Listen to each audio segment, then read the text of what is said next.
महाराष्ट्र में आगामी विधानसभा चुनाव को लेकर सियासी सरगर्मी तेज हो गई है। सभी राजनीतिक दल आने वाले चुनाव की तैयारी में जोरों शोरों से जुट गए हैं। पार्टियों के बड़े बड़े नेता अपने अपने चुनावी एजेंडे के साथ मैदान में उतर रहे हैं। ऐसे में बात करें लोकसभा चुनाव में एनडीए को बिना शर्त समर्थन देने वाले राज ठाकरे और उनकी पार्टी महाराष्ट्र नवनिर्माण सेना की, तो विधानसभा चुनाव में एनडीए गठबंधन से किनारा करने के ऐलान के बाद एक बार फिर सियासी गलियारों में चर्चा तेज हो गई है। राज्य में होने वाले विधानसभा चुनाव को लेकर मनसे प्रमुख राज ठाकरे का बड़ा बयान सामने आया है। राज ठाकरे ने आगामी विधानसभा चुनाव अकेले लड़ने की घोषणा की है और राज्य की महायुति सरकार से खुद को दरकिनार कर लिया है।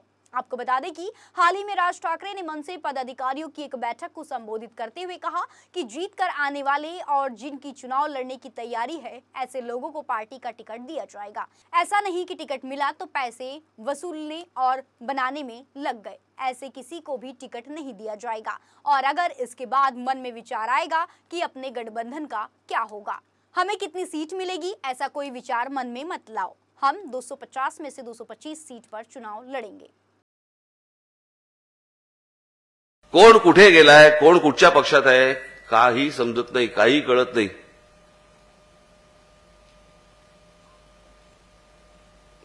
आणि येणाऱ्या विधानसभेच्या निवडणुकीला या सर्व राजकीय पक्षांमध्ये जे काही घमासान होणार आहे ना, ते न भूतो असं असेल, न भूतो।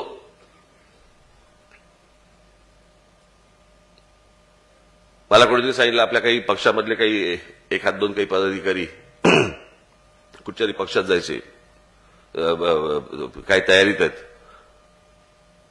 मी येऊन स्वतः लाल कार्पेट घालतो जा म्हणून।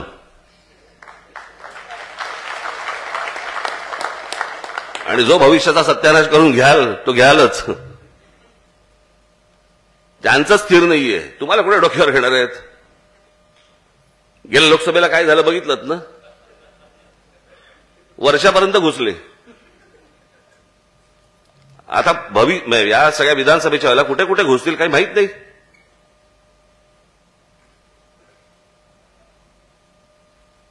आज तुम्हाला या सगळ्या आजच्या बैठकीला बोलवण्याचं कारण, महत्वाचं कारण म्हणजे हे सगळे जे सर्वे बिर्वे असतात ना, कोणाकडे ह्यांच्याकडनं सर्वे करून घ्या, त्याच्याकडनं सर्वे करून घ्या, याच्याकडनं ते किती फिरतात काय फिरतात आपल्याला माहित नाही। आणि म्हणून मी पक्षामधली एक 4-4, 5-5 जणांची एक टीम केली। तुम्हाला कधी जिल्हाध्यक्ष तालुकाध्यक्षांना कधी माहिती नसेल, ते तुमच्या जिल्ह्यांमध्ये तालुक्यांमध्ये येऊन गेले, तिथे त्यांचा सर्वे झाला,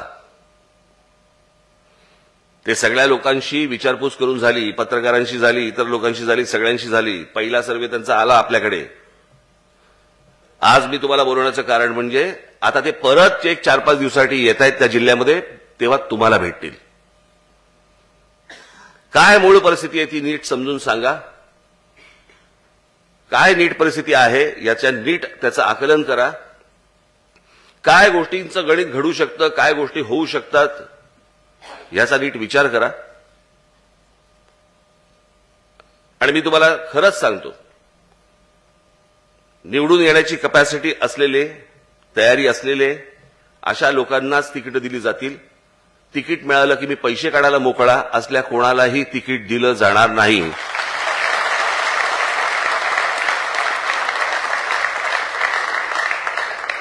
कोणालाही तिकीट दिलं जाणार नाही। तुम्ही जे बोलाल, तुम्ही जे सांगाल, जे आपले जिल्हाध्यक्ष, तालुकाध्यक्ष, आज अनेक लोक येऊ शकले नाहीत पावसामुळे, पण जे जिल्हाध्यक्ष, तालुकाध्यक्ष, शहर अध्यक्ष जे कोणी आहेत, जी माहिती आहे ती नीट प्रामाणिकपणे द्या।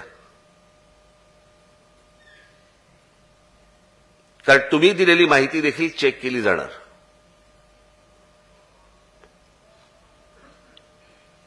कारण येणाऱ्या विधानसभेच्या निवडणुकीमध्ये मला महाराष्ट्र नवनिर्माण सेनेचे आपले सर्व पदाधिकारी, आपले लोक मला सत्तेत काही करून बसवायचे, काही करून।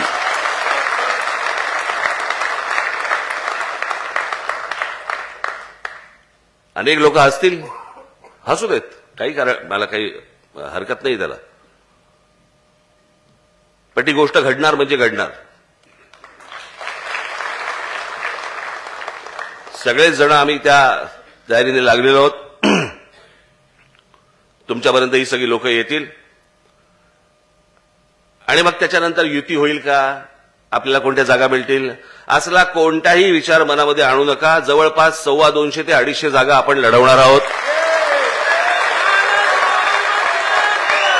पण जवळपास 1 ऑगस्ट पासून माझा दौरा मी महाराष्ट्राचा सुरू करतोय.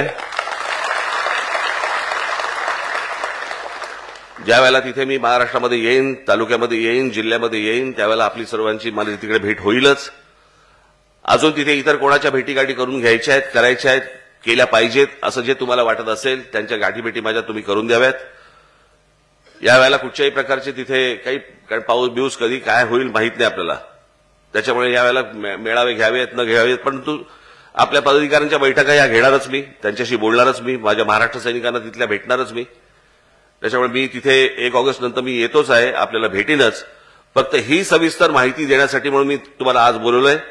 आज जे जिल्हाध्यक्ष, जे तालुकाध्यक्ष, शहर अध्यक्ष, उपजिल्हाध्यक्ष जे इथे आलेले असतील, महिला पुरुष जे कोणी आलेले असतील किंवा जे आलेले नसतील, त्यांना हे जे कोणी लोक हे जिल्ह्यांमध्ये गेलेली सर्व आपले पक्षाचे जे पदाधिकारी आहेत हे तुम्हाला फोन करतील आणि ते कधी येणार आहेत, आज उद्या परवामध्ये, ते आता पुढच्या 1-2 दिवसातच येतील. ते येतील, ते तुम्हाला कळवतील आणि त्यानुसार तुम्ही पुढची पक्षाची आणि निवडणुकीची तयारीला सर्वांनी लागावं, एवढं सांगण्यासाठी म्हणून मी आज आपल्यासमोर आलो.